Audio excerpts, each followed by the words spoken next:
Bapak, Ibu, Saudara-saudari semua, salam sejahtera dan salam sehat.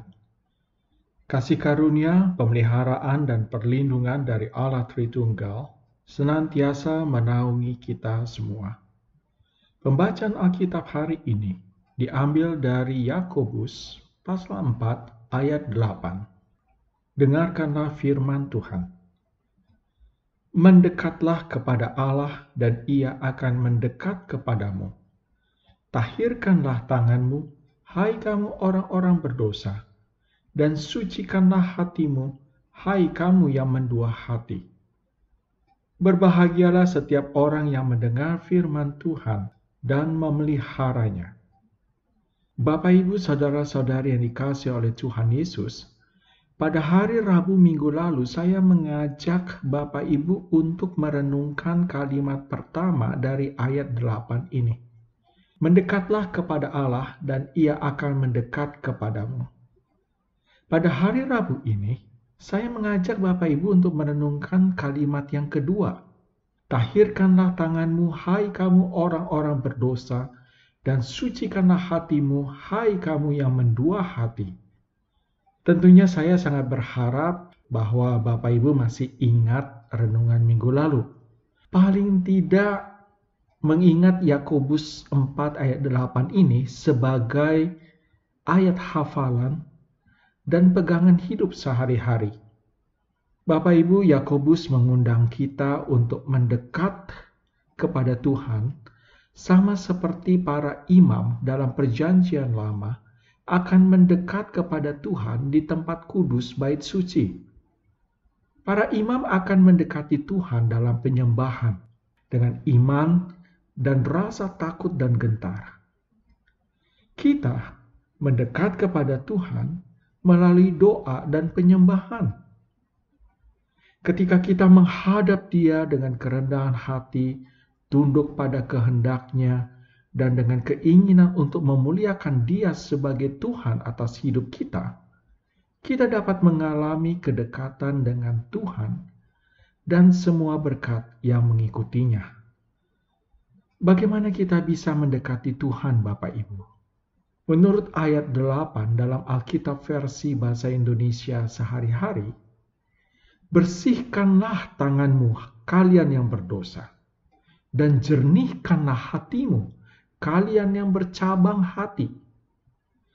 Bagi orang Yahudi yang sangat mengenal isi Perjanjian Lama, dua frasa bersihkanlah tangan dan jernihkan hati adalah sepasang kata-kata yang terjalin erat.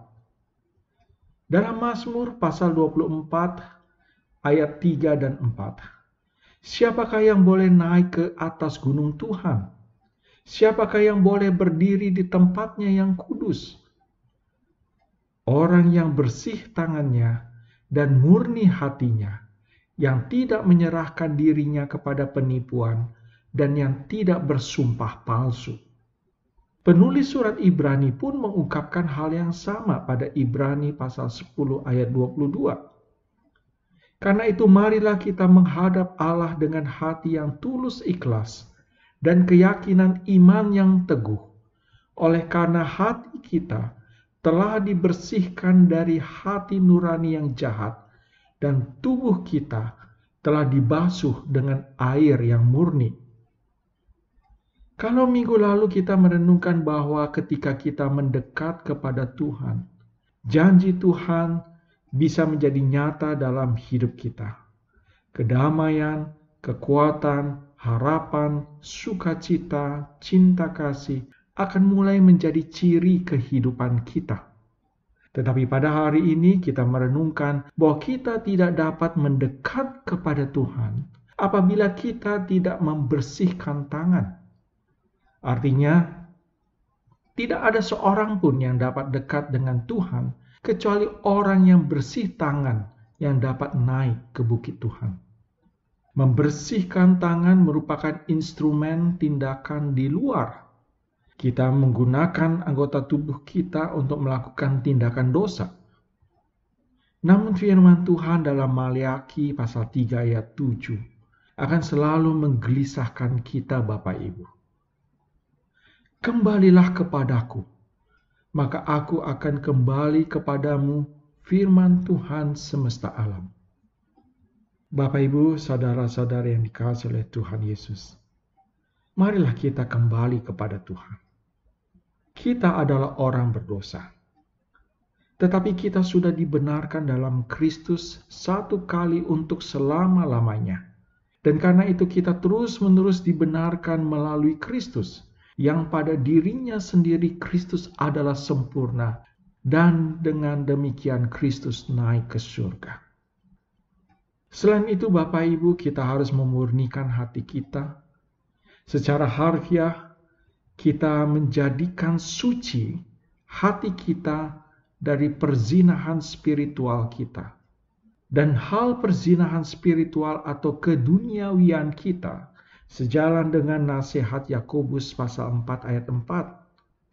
Hai kamu, orang-orang yang tidak setia, tidakkah kamu tahu bahwa persahabatan dengan dunia adalah permusuhan dengan Allah?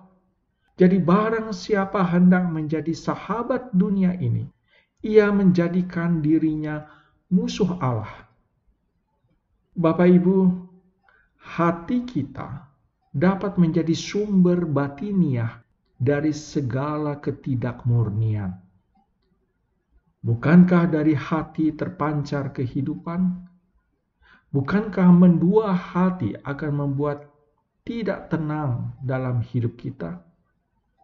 Karena terbagi antara Tuhan dan dunia.